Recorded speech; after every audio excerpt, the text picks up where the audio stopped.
sorry. I got that too. I can edit that out. You're good. Okay, one of the things that we... Just want to thank you for saving my daughter's life. I'm excited. Thank you so much. Just how Take I care. feel. Stay in touch with us. You bet. All right. Bye-bye. Thanks so much. Okay, one of the things that we see in people who are overweight is with the obesity, we see fatty liver. Okay, fatty liver happens in close to 90% of our patients. The heavier you are, the more likely to have fatty liver, and the heavier you are, the worse the fatty liver. One of the great things about our surgery is that after the surgery, that fatty liver gets better. It tends to burn out the fat out of the liver. It gets metabolized out of the liver, and that's a good thing. But what we found over the years is that there will be a persistent elevation in what are called the liver function tests. They are called the SGPT and the SGOT. That's the other liver tests that measure the function of the liver cells. The other name for them that you may find in your labs these days are the AST and the ALT. Okay? So they can be persistently elevated forever. 16. 16 pounds? You are welcome. Okay, I'm leaving. Yeah, that's good. Yeah, that's good. That's okay for you. Is it? Yeah, not for Holly, but it's good for you. God bless you. Yeah, congratulations. Saved my life. I love it. Great.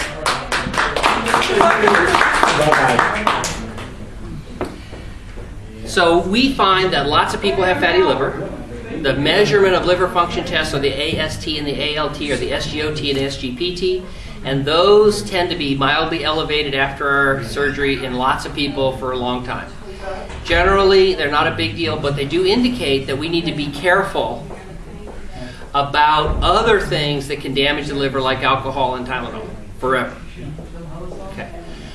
The other system in the liver is the bile duct.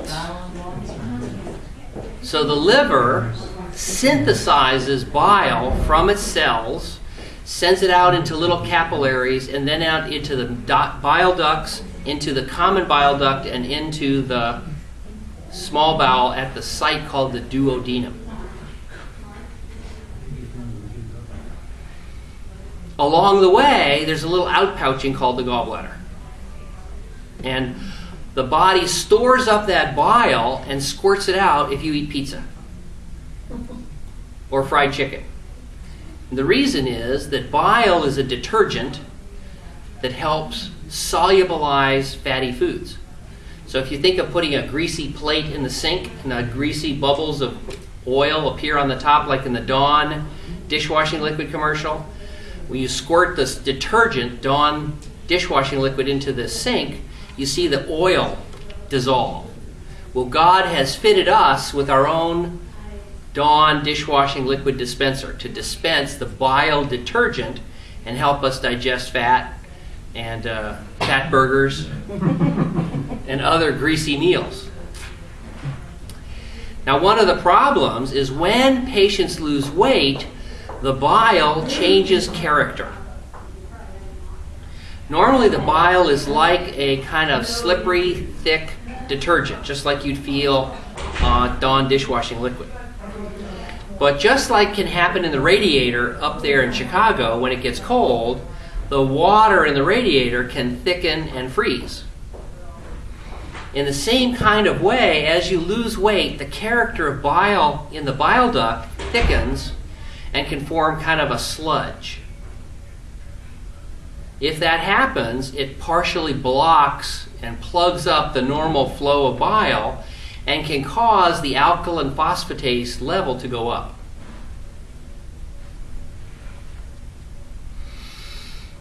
In fact, as time progresses and weight loss goes on, there can be so much change in the bile that can actually form stones.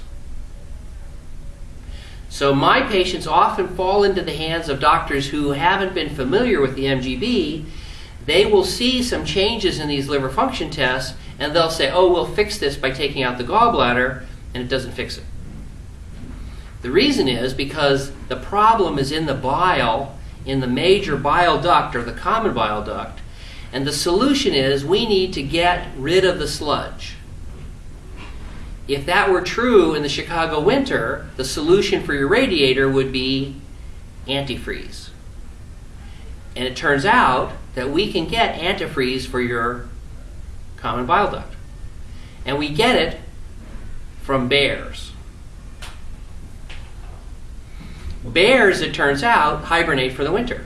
And when they hibernate, they lose weight a lot like an MGB patient. But bears have discovered through evolution it's hard to get gallbladder surgeons in the winter.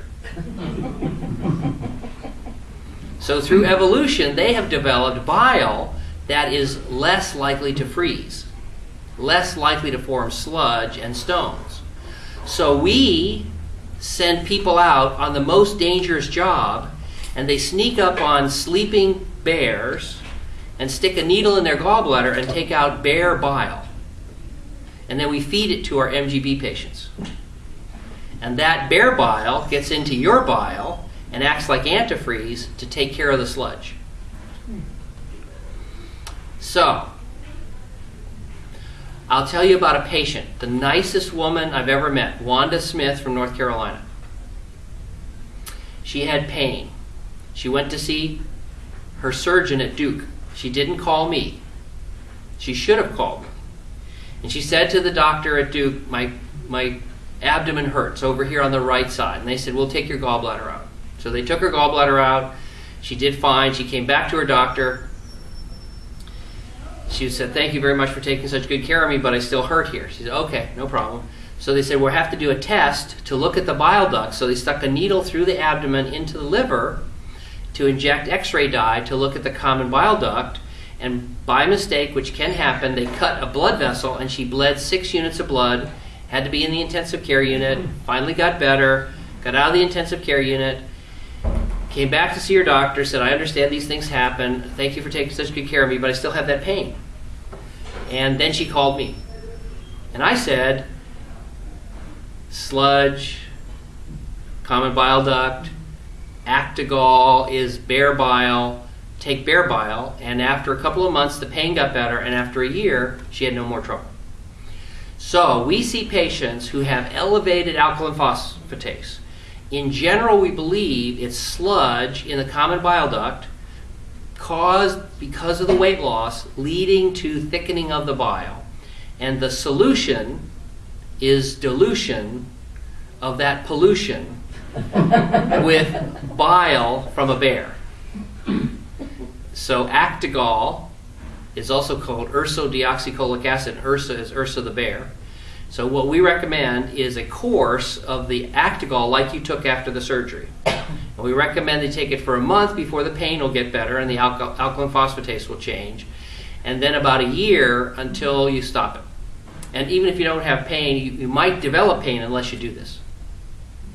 So the elevated alkaline phosphatase we think is a result of the massive weight loss following the surgery leading to a change in the character of bile.